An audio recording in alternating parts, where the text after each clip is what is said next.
राम राम राम राम राम राम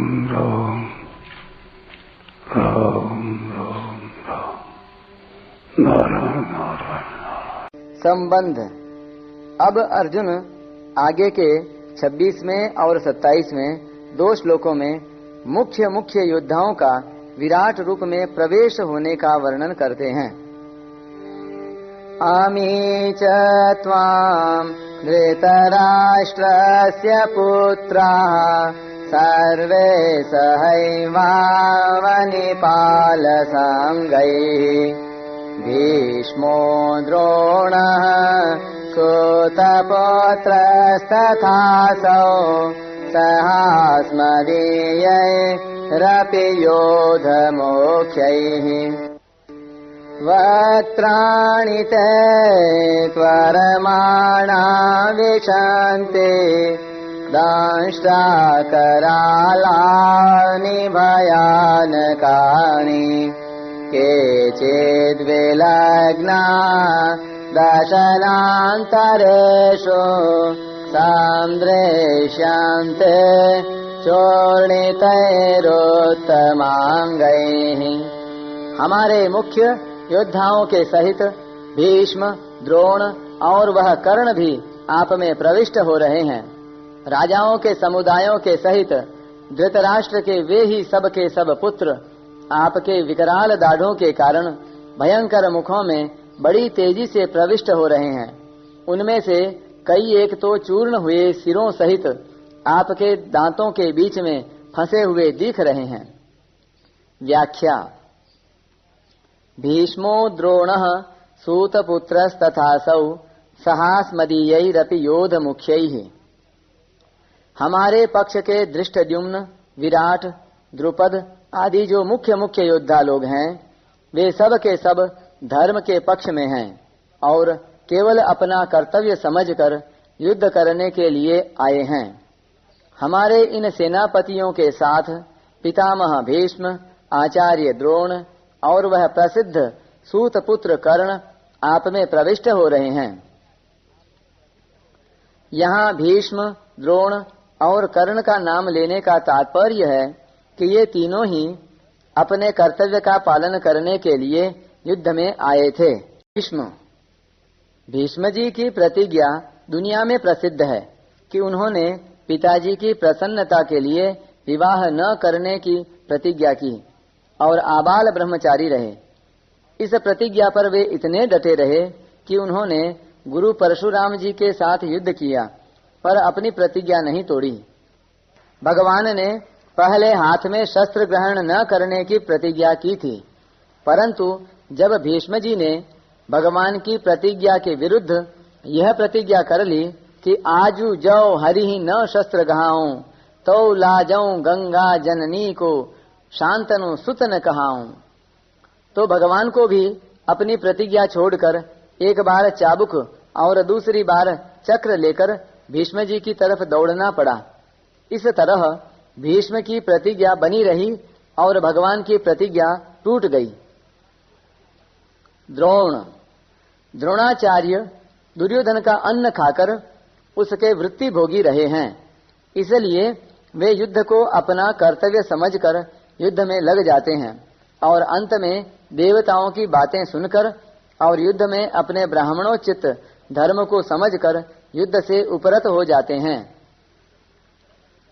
द्रोणाचार्य में इतनी निष्पक्षता थी कि गुरु भक्त और विद्या में तत्पर अर्जुन को ब्रह्मास्त्र छोड़ना और उसका उपसंहार करना यानी वापस लेना, ये 2 विद्याएं सिखा दी, परंतु अपने पुत्र अश्वत्थामा को केवल ब्रह्मास्त्र छोड़ना ही सिखाया, उपसंहार करना सिखाया ही नहीं।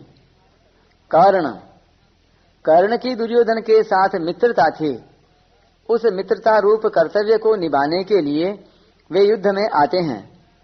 भगवान श्री कृष्ण के द्वारा कर्ण तू कुंती का बेटा है ऐसा कहने पर भी वे दुर्योधन के पक्ष में ही रहे और उन्होंने भगवान से कहा कि यह बात आप धर्मराज युधिष्ठिर से मत कहना, क्योंकि अगर उनको पता लग जाएगा तो मुझे बड़ा समझकर वे राज्य मुझे दे देंगे और मैं राज्य दुर्योधन को दे दूंगा।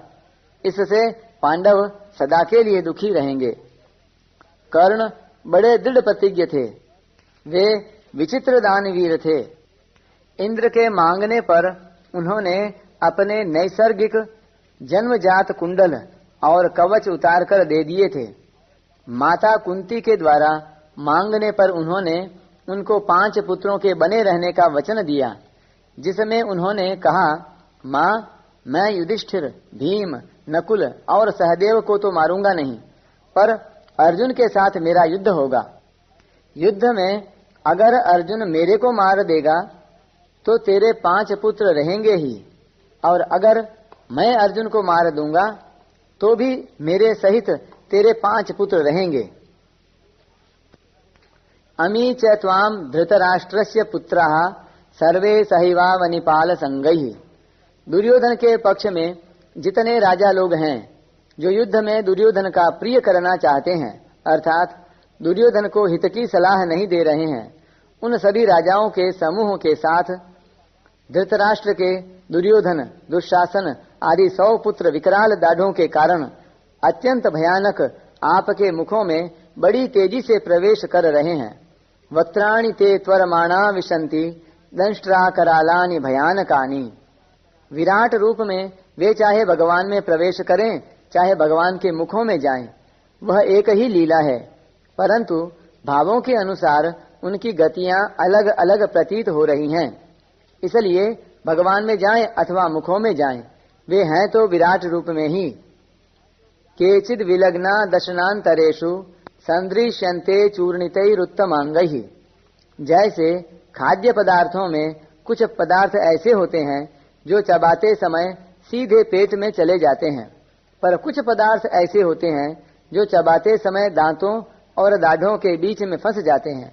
ऐसे ही आपके मुखों में प्रविष्ट होने वालों में से कई एक तो सीधे भीतर पेट में चले जा रहे हैं, पर कई एक चूर्ण हुए मस्तकों सहित आपके दांतों और दाढ़ों के बीच में फंसे हुए दिख रहे हैं।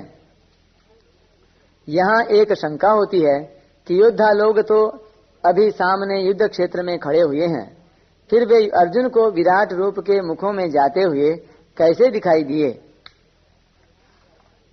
इसका समाधान यह है कि भगवान विराट रूप में अर्जुन को आसन्न भविष्य की बात दिखा रहे हैं। भगवान ने विराट रूप दिखाते समय अर्जुन से कहा था कि तू और भी जो कुछ देखना चाहता है वह भी मेरे इस विराट रूप में देख ले। अर्जुन के मन में संदेह था कि युद्ध में हमारी जीत होगी या कौरवों की।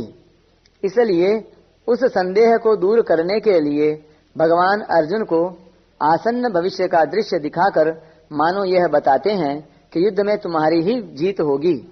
आगे अर्जुन के द्वारा प्रश्न करने पर भी भगवान ने यही बात कही है। परिशिष्ट भाव। अर्जुन भगवान के विराट रूप में आसन्न भविष्य को देख रहे हैं। कालातीत होने से भगवान में भूत, भविष्य और वर्तमान तीनों काल वर्तमान ही हैं।